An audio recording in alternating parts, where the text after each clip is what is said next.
Chapter 23. A Petition Race. Ariel.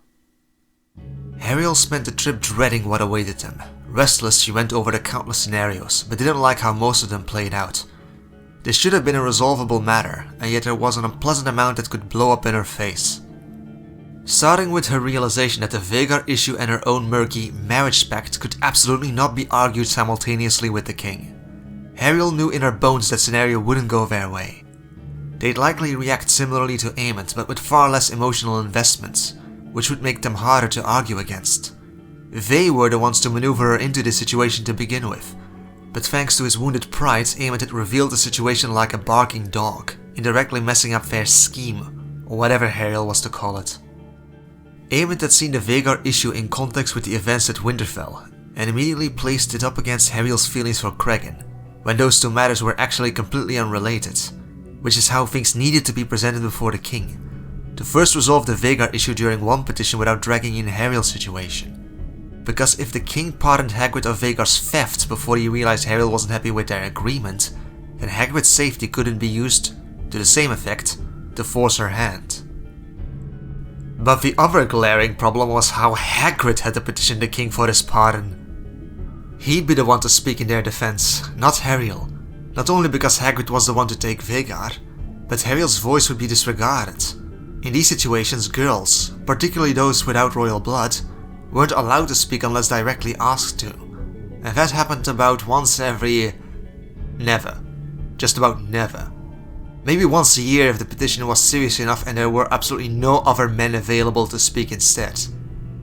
There was a reason the case where Queen Elsane heard about 200 women's aggrievements at White Harbor became known throughout the kingdom, because it had been such a rarity for a woman's court issue to result in such consequential traction. The old King Jaehaerys wouldn't hear the woman's petition himself, sticking to the lords who wanted the bride rape practice, or first night, to remain legal, similarly to how King Aegon allowed the practice to continue with a stamp of approval from the crown.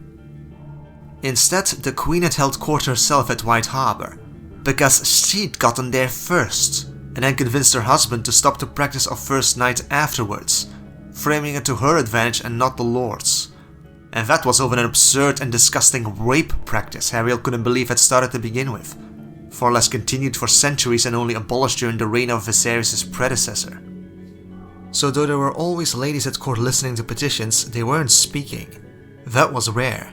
And as long as Hagrid was available, no one would ask Ariel, and if she tried regardless, she'd be punished for speaking out of turn. Even though the king's decision would affect Ariel just as much as Hagrid, perhaps far more than him, and everyone knew it, she would not be allowed to argue their defense here. As Aemond so harshly put it, "This is our land, under our governing, ruled by my father." So it wouldn't do for Ariel to act like an ungrateful vexing cunt, would it? Ariel and Hagrid had practiced his defense both at Winterfell and during the trip, but it didn't go well. Hagrid had so many valid arguments to use in his defense, but it didn't change how abysmal he was at presentation. Ariel had tried several things, from practicing word for word to writing notes for him to follow. Hagrid did well enough to anyone who knew him, but the king didn't, and he'd potentially be far more nervous before the court arguing in a second language than with only Ariel speaking English. This was how Ariel finally noticed how little Hagrid knew of courtly manners, and despaired knowing it had harmed their case. If being Rhaenyra's ward had taught Ariel anything, then it was how often it didn't matter what one said, but how it was said that decided outcomes. And anything said by a nervous, fidgeting, foreign language-struggling half-giant? It'd be a disaster. They'd walk right over him or push him into a corner, but Hagrid wouldn't take that, and Ariel wouldn't either. And that would be the point where bridges started burning. This was why Ariel tried to clarify the situation to Aemond. She'd hoped he'd see how unfair they'd been treated, that he could sympathize, that he'd listen to her folly. She'd wondered for a while if Aemond liked her, but after their latest argument, whatever he felt didn't matter anymore. When they needed him most, Aemond had rejected Ariel and turned Hagrid down, all because his own pride was wounded. She didn't have time for it, not now. She had her own heartbreak to deal with, so why couldn't he just suck it up until a better time? This matter was about Hagrid's life, her future. What was Aemond's inconvenience in comparison to that? Ariel hadn't meant to hurt his feelings, How could she? She hadn't known there were any feelings to hurt or any one-sided expectations she'd failed to meet because she hadn't been bloody informed of it in the first place. Ariel understood where it came from now. Because if Aemond had been told for years that there was a good chance he'd marry her, things started making a lot more sense. It had taken a bit of distance and days of constant obsessing, but that's what she kept coming back to. Because Ariel could just imagine how badly Bella would take it if Jace went and cozied up with some Lannister after years of her father pushing for her to be betrothed to her crush. Despite no official arrangements. It was unspoken, just there. The difference was that Bella would have to suffer her disappointment, broken heart and wounded pride in silence, or rage to her sister. Bella wouldn't be allowed to do that to Jace's face. In a way, Ariel thought Aemond should probably be as pissed off at being misled as she was. He'd been misled by his family, and yet he took his anger out on her? Even after she told him there was no way she could have known? How was that fair? Ariel hadn't even wanted Aemond to lie or make up excuses on their behalf. She'd only wanted him to present the case fairly, because Haggard would make a muck of it and Ariel wouldn't be allowed to. Aemond was the ideal person for this, and could easily angle it in a way that led to a peaceful resolution for all parties. He grew up there, and would probably know far better alternatives than Ariel knew of. If only he tried to strain his brain further than, just marry and it'll all go away. She'd needed someone experienced with court who could communicate in a way that wouldn't accidentally offend the king, because as much as she loved Hagrid, he was not a public speaker. He was not made for court. He was not the person she'd go to for any sort of verbal defense. But Aemond had declined. So what was Ariel to do? Eventually, it was with no small amount of desperation, frustration, the practice notes she'd written for Hagrid and some history lessons about the importance of timing that gave her an idea. And it started with a race. Ariel needed to get to King's Landing first. Both Vermifort and Vhagar were slow compared to Norbert, and Ariel took advantage of that during the last stretch of the flight. Hagrid knew what she planned, Aemond didn't. So aided by the cloudy weather, Ariel made Norbert speed up as they passed over the Isle of Faces in the Riverlands. From there she pushed Norbert's speed far too hard, but she was desperate. They made it to King's Landing just as the sun was starting to set. Though Ariel was cold, tired and momentarily ecstatic to be able to land, she knew things would only get harder from here. At first there was little to indicate anyone reacted to Norbert's presence, but Ariel made her dragon circle the Red Keep closer and closer, almost threateningly, keeping it up until people finally began gathering along the windows or balconies, drawn by her strange behavior. "Over by the balcony, I will get up there," she called to Norbert and reached back to unstrap herself from Norbert's saddle. Flying still for her dragon took powerful beats of her wings, but this was part of her strategy, and it came with risks. Several people had gathered on the nearby balcony, but Ariel was preoccupied on freeing her security straps and minding the weight of her backpack as she proceeded to stand up on the saddle, before the magic happened. Wingardium Leviosa was only one of many variations of a levitation charm. There were hover charms, rocket charms and floating charms too, which produced slight variations of levitation according to what and how something was supposed to move.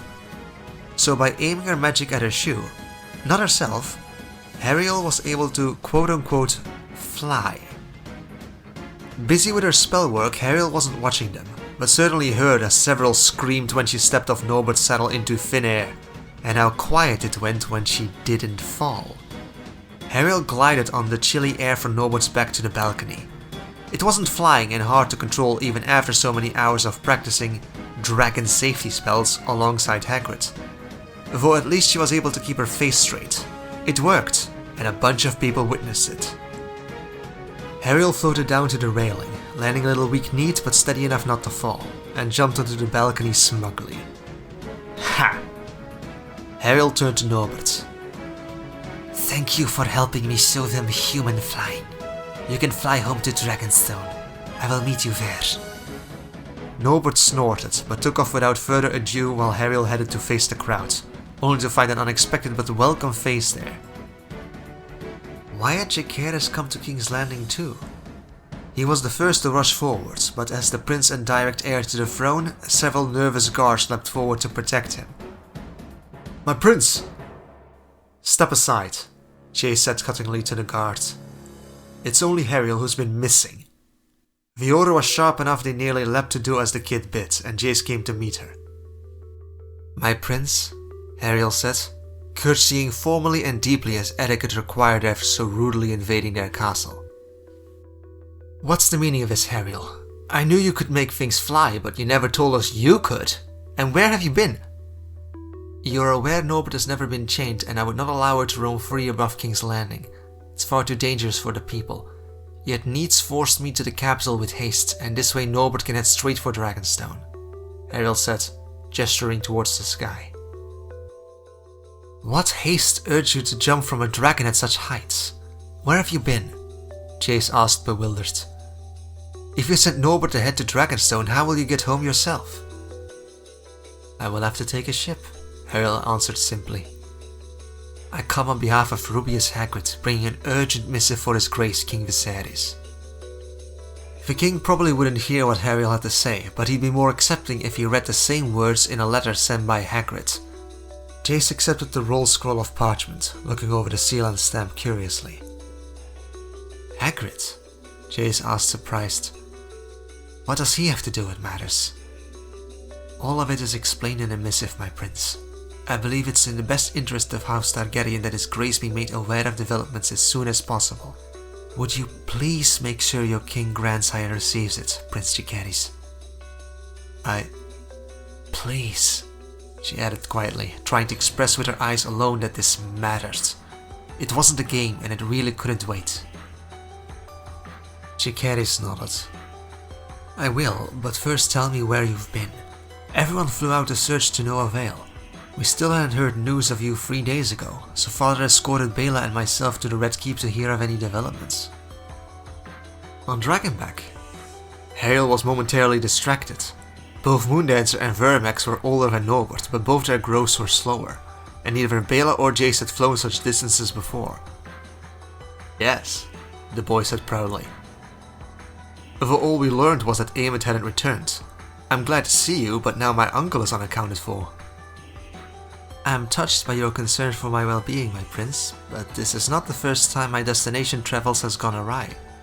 I've only been on a very long detour to the north, though I assure you it was quite unwilling at first, she said.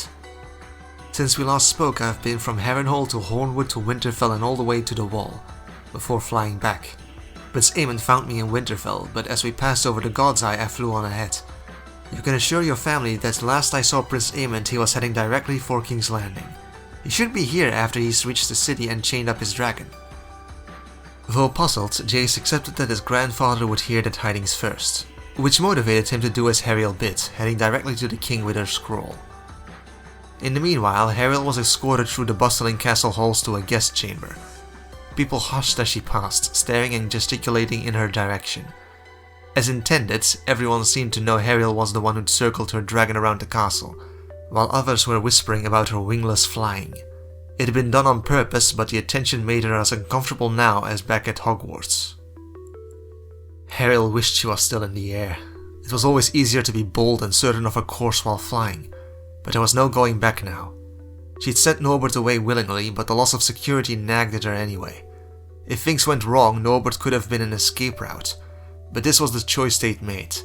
No chains, even when that meant inconveniencing Hariel, even in a potentially dire situation like this.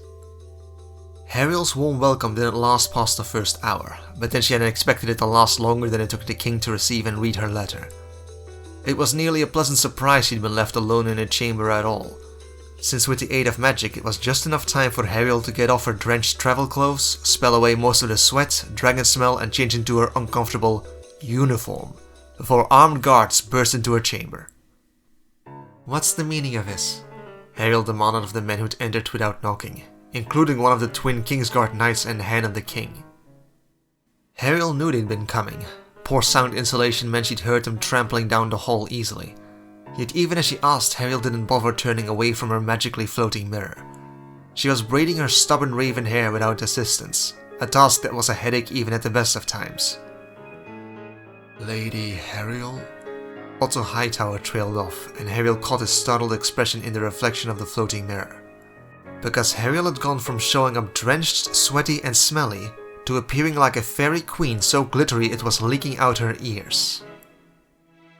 Ariel had arrived in a way she'd never had before. She was displaying magic demonstratively in a way she'd never cared to in the past. She was dressed so ostentatiously it had made her 10-year-old self balk. It was on purpose, a statement, and a tactic not so different as when the Dursleys bought a new car and bragged about it for the whole of Privet Drive to overhear. As Hermione speaking loudly to anyone who'd listen about how much she'd read before arriving at Hogwarts. Then Rhaenyra parading her wealth with her many glittering jewels, and quick to mention her necklace was of Valyrian steel, the rarest alloy in the world. In Ariel's case, it was a call for attention and a huge tantrum in the most polite, courteous yet magical way she could manage. It was the basics of the basics, but it became accepted as basic across worlds and cultures for a reason, didn't it? Because it actually worked. See what I have? What you do not have? What you need us for? Ariel was going all out without literally yelling at the king. She was playing by their rules, but bending them as far as Ariel could manage. Because if she yelled at the king the way she had aimed, they'd probably try to cut out her tongue. That was not an exaggeration either. Removing tongues was a common punishment for speaking words the king didn't wish to hear. Ariel had put on the spare dress from her backpack. It was a gown Ariel had spent months working on with some assistance from Reyna. It itself was simple but nice, according to courtly standards.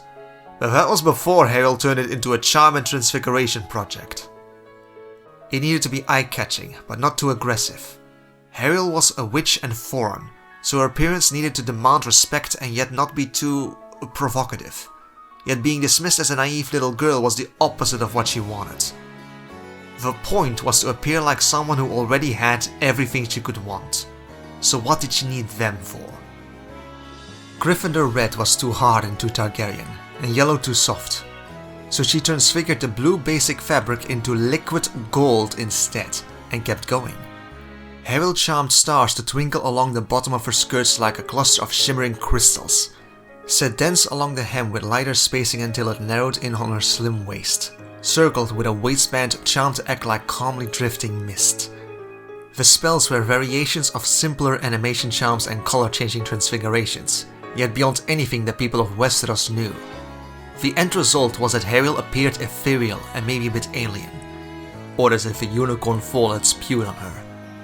Regardless, it was perfectly within their fashion standards, but the fabrics now looked and behaved undisputably magical. Her gown literally illuminated.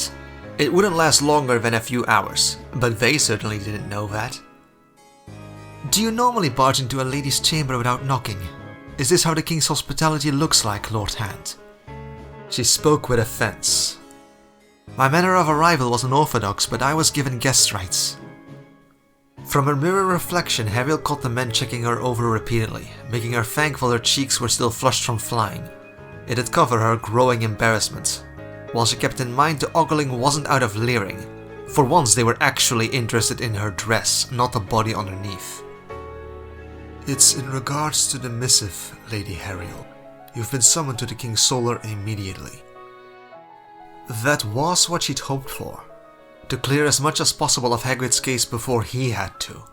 Before Aemond could do whatever he'd planned to. Was he so angry he'd sabotaged them? It didn't sound like him. For better or worse, Aemond was, under normal circumstances, very straightforward. Though even tearing her winter rose to shreds had been pretty bloody clear. The jealous, inconsiderate, lousy git. He wanted what he deemed best for House Targaryen, and no matter how wounded his pride was from stuff, Aemond knew keeping their alliance would be better for everyone. He'd all but admitted it aloud, but he wouldn't have advocated for the marriage pact in the first place. Ariel secured her braid in place, plucked the mirror out of the air and turned around. So urgently you didn't have the courtesy to knock on a maiden's door. The king demands your presence immediately. And if I had been bathing as would be expected after a long cold trip on Dragonback, would you drag me through the castle to present me before the king naked? Ariel asked, walking up to them with hard eyes. Their following silence lasted a beat too long. No, Lady Hariel, Otto said shortly. My apologies. When they entered into the guest chamber, Hariel didn't miss how quickly they spread out around her, boxing her in the middle, but at the same time uncomfortably mindful of her billowing skirt. Its strangeness too alien for them to know if it was safe to be around. This was why she didn't often use magic too boldly. As accepting as the Targaryens were of magic, she remembered the Dursleys' opinion of powers they couldn't control for themselves very well too. No harm was done, Hariel said, but didn't smile as was expected of a foreign, gracious little lady. I can forgive as long as it doesn't happen again. I was told my grandson was the one to find you in Winterfell. Then you were misinformed, Lord Hand. Hagrid used magic to track me to Winterfell, whilst Prince Aemond arrived later after following him from a distance. Hariel corrected. Where is Aemond? How come the prince isn't here yet? He must be chaining his dragon, Hariel said. No, Vermithor nor any dragon has been seen on the horizon yet. Still, she asked in a tone that indicated he really should have. I forget how much faster Norbert is from the Westerosi dragons. I guess the prince couldn't keep up. It seemed to Hariel that for each meeting with the king his health dropped to a new low. Viserys Targaryen was dressed in a thick woolen cloak of black and red with a crown on his head. But even seated he stooped to the side. His hair so thin it had been better to shave the rest off. He looked terrible, even a bit frightening. For Hariel, the last days had been spent furious with Viserys' son, daughter and brother too. But this was the man who held the authority. The judge. The most powerful man in the kingdoms. And he was so ill he couldn't even walk through his castle. Couldn't get to a council room or the throne room for the meeting. Instead he accepted the petition within his solar. And judging by its furnishing, this wasn't the first aggrievement sorted here. It softened some of her simmering resentment. Viserys was a very sick man, and that was pitiable. But simultaneously, Hariel had to force herself to ignore it. She didn't want to end up some pitiable woman herself because of a moment's empathy made her too lenient. There were several others within the Solar aside from Viserys too. 4 Kingsguard, a couple men Hariel didn't know, the Maester, the Queen, Aegon, Jace, Sir Lenor, Otto Hightower, and a pale blonde blue-eyed boy of around 12 Hariel had never met but assumed was Prince Daeron Targaryen, the king's youngest child. Hariel kept her posture in mind the entire time, her lessons with the scepter her most effective defense in the court arena, but at the same time her gown was leaving slowly fading shimmers in its wake, and no one missed that. Even the men in actual armor didn't know what to make of her as the king, a little awkwardly, demanded Hariel tell everything she knew in regards to Hagrid's actions. After the initial surprise to her magic opulence passed, she'd got an idea of people's reactions while she talked. The Queen was tense as a wire, Jace was frustrated, Lenor worried, and for once Aegon showed genuine involvement. It was probably the first time Aegon regarded Hariel long enough to see more than someone he hadn't fucked yet. Matters had already been presented within the scroll, in detail, as well as Hagrid's defense and situation. This was still Hagrid's petition, and Hariel was only here because Vhagar was too important and she was the only available witness. Hagrid is on his way to bring the matter before his king, Hariel added at the end of her explanation. I flew ahead because his illness slowed our travels. He's a bad flyer and needed breaks and rests to be able to hold on to Vhagar through his illness, which is why I volunteered to bring his missive to our king directly. Common tongue can still be a struggle for him, and Hagrid was concerned it would result in otherwise avoidable misunderstandings, especially as this is an urgent matter we understood would need to be resolved swiftly. She gestured around the room. Despite this not being her petition, Hariel had been rushed here anyway, hadn't she? It is an unprecedented situation, Lady Hariel. We are an unprecedented pair, Hariel agreed. Aegon grinned in amusement, and though she appreciated the nod of support, she wished she'd stopped the blatant examination of her gown.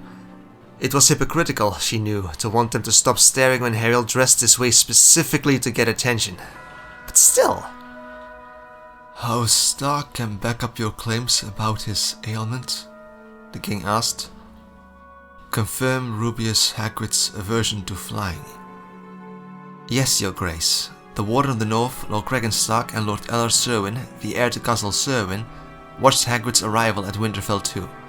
They witnessed both how sick Hagrid was and my own reactions. In this, I am only a raven carrying tidings. Your Grace, Sir Laenor asked, stepping forth.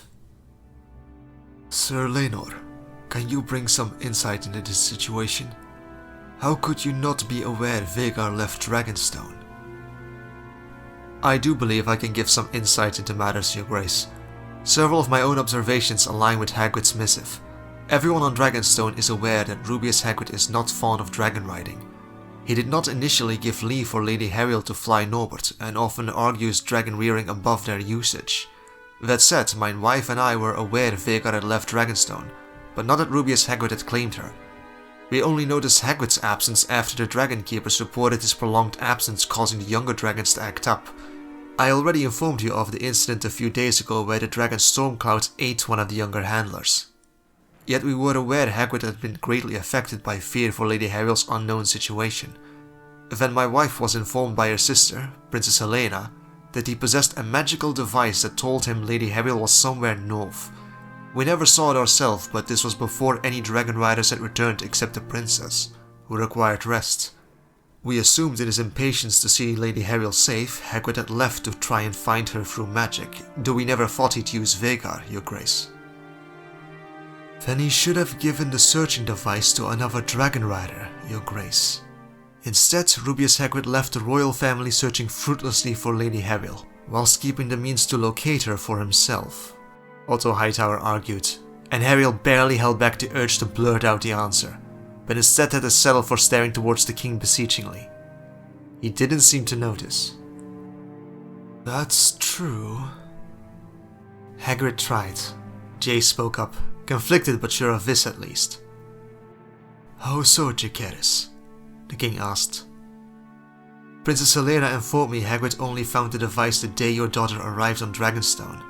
He attempted to give it to Helena first, but she was warned from her search on Dragonback, and even if she wasn't, the princess could not fly north herself without an escort, Chase explained. The king nodded slowly. Yet what does it matter how it came about? Otto asked of the king. It's what's to come that's the true concern.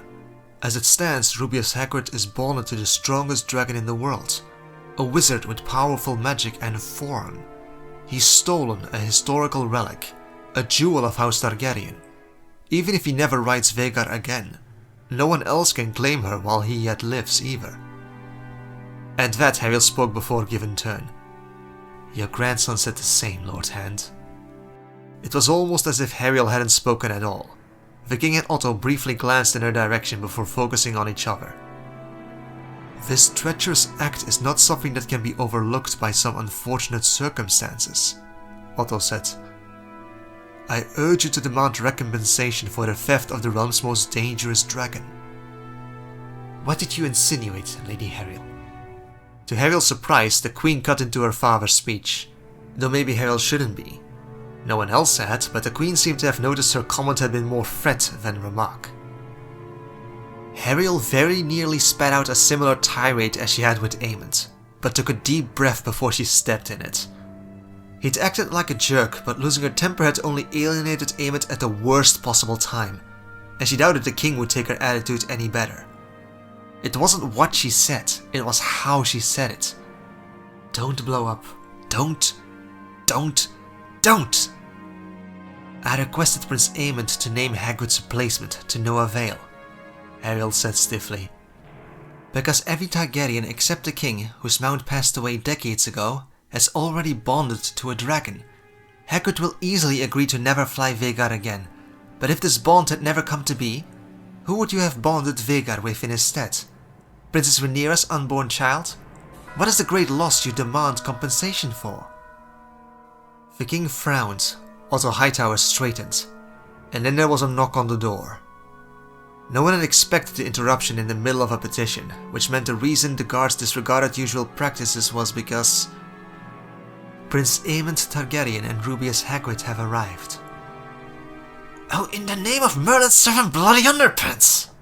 No, not yet! She wasn't done here!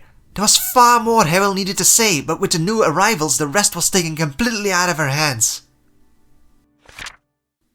The king had ordered Hagrid and Aemon to be brought to him immediately, and judging by their rumpled dishevelment, the instructions had been followed to a T. Entering the solar, Aemon looked like something the cat dragged in, and Hagrid looked like something the cat threw into the litter box afterwards. She caught Hagrid's eye and pushed down her frustration to smile encouragingly, hoping it didn't appear as forced as it felt. It was absolutely maddening, but as long as she kept quiet, she'd probably get to stay until the petition was over, and Hagrid needed her support. Ariel had done her best to pave the path for him, but now he needed to stick the landing for them. She'd felt his attention on her until then, but when Ariel went to see how pissed Aemon was, it was just as he looked away and cleared his voice, loosening the neck fastening of his cloak before throwing the drenched garment towards the servant. Aemon, welcome home, the Queen said warmly. It's good to be home, Mother. It's been a hard journey. How long has she been here? Aemon asked, gesturing in Ariel's direction without actually looking at her.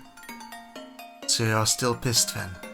Probably more so after realizing she'd ran away again. Not long, the hand said. Lady Ariel arrived around supper to bring forth a missive on Rubeus Hagrid's behalf. A missive, Aemon said quietly. Perhaps your sons should read it, Your Grace, the hand suggested. The prince witnessed as much of these matters as the Lady Ariel, and can be consulted regarding his observations. Give the boy the scroll, the king told Sir Criston, who did as bid. Aemon unrolled it nimbly, eyes flickering rapidly down the text. Your Grace? Hagrid asked, uncertainly. I've read your petition, Rubeus Hagrid, said the king. Now you're here. I want this settled. What do you have to say in your defense? Ariel's been missing for days, Hagrid said clumsily. That's your defense? The king asked, unimpressed. No, I mean, yes. I had to keep her safe, Your Grace. It's me duty. Treating dragons are too, but a lot of people tried to hurt Ariel in the past, and some came close. But that's not important here. But to me, there's nothing more important than Ariel. Ariel looked down, touched to hear him say such, especially because she knew how much he loved dragons. Hagrid cleared his voice, took up his sheet of notes, and tried his best to stick to them with varying success. Vhagar had some old injuries, and I know ways to ease her aches. I never tried to claim her, but I'm with her a lot, and then I felt her mind brush against mine, the way I'm sure you remember Balerion doing. It happened cause the dragons decide to share a pinch of their magic with you, so Vhagar's been willing for me to ride her for years, but of course I never did. I never wanted to, still don't want to. I only did it because I had to. Ariel's James and Lily's daughter, but they can't look after her anymore. None of the people who loved her can. There's only me left here. So I never meant to offend you, Your Grace. I just thought since I've been lending you so much of my own magic that I could borrow a dragon in an hour of need for a trip north. Ariel watched the royals' reactions while Hagrid spoke his piece, hopeful of the way the king softened. Ariel wasn't sure how long it'd hold up, but right now Hagrid was focusing on things the king could actually relate to, protecting a daughter. For all I know, Ariel might have been hurt or in danger, and I'm very sorry this happened. I enjoy working with your dragons, it's a childhood dream come true, but I never wanted to fly one for myself, Hagrid said, shuffling his notes nervously to find the next point he was supposed to cover. But then I had a compass that showed me the way, but everyone with dragons were already out searching, and I didn't know when they'd come back. I hate flying dragons, I had more than enough after the trip through Essos with Caraxes, but Ariel was missing. I didn't know what condition that was in, and Vhagar was willing to fly me. Ariel always returned before, so I knew something had to keep her from doing so, and I thought she may be hurt or stuck or worse still.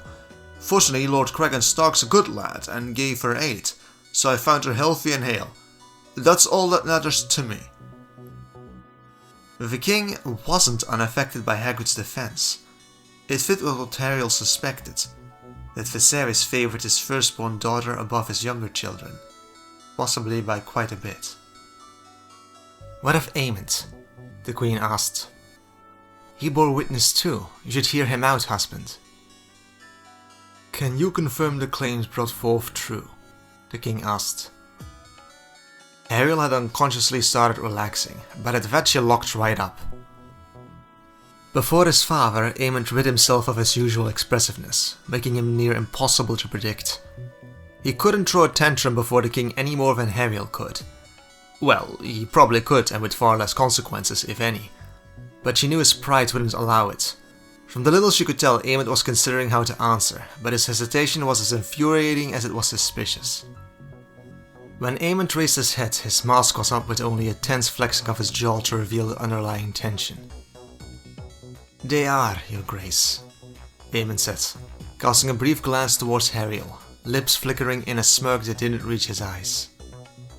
Before his transgression, Rubeus Hagrid was a valued ally to House Targaryen because of his dragon knowledge and magic. Yet I was recently reminded that regardless of his unrivaled services to the realm, he's gone effectively unacknowledged for single-handedly improving hatching rates and his superior dragon rearing methods, which hasn't been seen since before the Doom. Your grace, with such in mind, I can only deduce Vhagar claimed a bond with Rubeus for the same reason our house offered him an alliance. And yet 7 young dragons doesn't recompensate Vhagar, who would kill them all in one strike, the hand reminded the room, quite redundantly with so many dragon riders present who knew that far better than him. Aemond nodded to his grandfather. "I concur. As of yet the 7 young dragons are weak, but it's transitory to disregard the immense value of their potential. They guarantee the future strength of our house, with improved rearing and bonded to protect the realm for centuries after Vhagar succumbs to her age." Aemond was speaking in their defense, exactly like Ariel wanted, though she could tell he wasn't happy. It was impossible to place its source. He behaved with perfect composure, but somehow Ariel had the impression he was fuming. Rubeus left his bond with Vhagar dormant and ignored until provoked by concern for Lady Ariel. In lieu of any true-born progeny, he has made no secret she remains as dear as a firstborn. Lady Ariel is acknowledged as Rubeus' heir, and he broke the law in her name. But we've known since they arrived in Westeros her safety was his foremost priority. Their journeys through Essos and stay in Pentos would have gone differently otherwise. Their first stipulation was protection, but there was a lapse on Dragonstone that could have ended in a deadly outfall if not for Lady Ariel's magic. Rubeus acted to rectify a failing after Norbert carried her astray, which we are aware can happen amongst new riders, but the people of their homeland don't. Despite dragons living in abundance, both free and captured, they don't ride their dragons. Those are my observations regarding Rubeus Hagrid's character and events, your grace. Well then, from everything I've heard today, I deem this incident can be resolved amicably. The king wheezed and leaned back in his chair, a luxurious thing and far more comfortable looking than his throne of blades. But only on one condition. Rubeus Hagrid, do you swear to never mount Vhagar again? I will gladly promise to never ride Vhagar again, Hagrid agreed, radiating genuine relief. Even the hand couldn't miss it. The king cleared his voice. And House Targaryen will reaffirm the strength of our alliance by granting Rubeus Hagrid my pardon for bonding with Vhagar. Dismissed by the king and out in the hallway, her relief was so great Ariel nearly sagged into a puddle. It had gone well. It had gone as perfectly as she could have possibly hoped for. A full pardon for the promise to not fly Vhagar again, something Hagrid didn't even want to do in the first place. She'd barely had time to digest it before Ariel saw the young girl lingering by the staircase, waiting for the petition to be over. Bela! Ariel exclaimed, while the roller coaster of emotions still hadn't settled as she quickened her steps to catch up. Is it true? Bela asked, expression flat and tone hard. Ariel had been so caught up in her relief she'd overlooked the warning signs before now. What? Vhagar! Bela stressed. Did Hagrid really? Oh. Ariel's stomach dropped. Yes. Bela looked Ariel up and down. The sight of her gown doing little to distract the young girl from the anger she obviously couldn't keep down despite the public setting. How could he? Vhagar was my mother's dragon!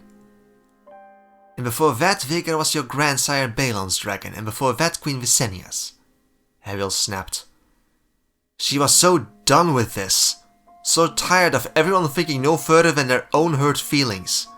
What did Bela want? That Hagrid be punished for doing his job better than they ever managed? Yet Bela's eyes lit with hurt, and was aimed at Ariel, which she'd never experienced before. Sir Lenor came up to them, and whatever Bela was about to say died on her tongue. Bela picked up her skirt and ran down the stairs. Perfect. Just perfect. It was just what she wanted to handle right now.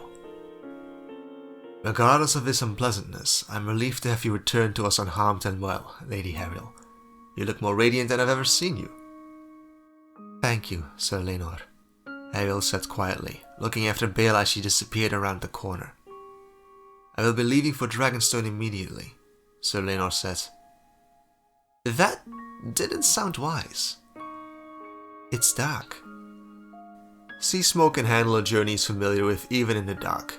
He's done it before. I flew in the dark during the war in the Stepstones too, and my wife needs to be made aware of events with haste. I'll return in due time to escort my son and niece back by dragons. Tomorrow or the day after, Sir Lenor said. You've had a challenging day. May I suggest you get some rest, my lady? I will see you upon my return. Of course. Thank you, Sir Lenor, for your efforts in my search and for your reasonable counsel upon our return. Sir Lenor smiled, even if it was a tad stressed. I only reported truths, and I'd speak it gladly for the maiden who saved my own life from Vhagar's dragonfire by making me unburnt. Sir Lenor was in a rush and went to follow his niece down the stairs. So would I. Eamon spoke up behind her, and Ariel turned reluctantly, catching sight of Hagrid being held up by the hand down in the hallway. Eamon took a step closer and lowered his voice. It was unnecessary, attempting to sideline me. I used to think so, Ariel admitted, taking a step back. But you recently made me very aware how often people's support can be trusted to reach further than situational convenience. That's not what I said. It's how you behaved, Ariel countered, simultaneously pretty sure that's exactly what he'd said. It had been covered in his rant about how everyone wants absolute power and all that crap. I told you I was done with the doublespeak. You can say one thing, insult me to my face, even fail to mention what you deem suitable. Regardless, it leaves me with little choice but to judge my actions and react as I must. It's what you forced me to. Because you're all too caught up looking out for your own self-interest to have noticed Hagrid don't share them. That I don't. I supported you in there too, Eamon said quietly as the Queen came closer, heading for her travel-worn son. You have my deepest gratitude for telling the King the truth, Prince Aemond, Ariel said dryly. If you'll excuse me, I'm worn after the long journey. Good night, my prince.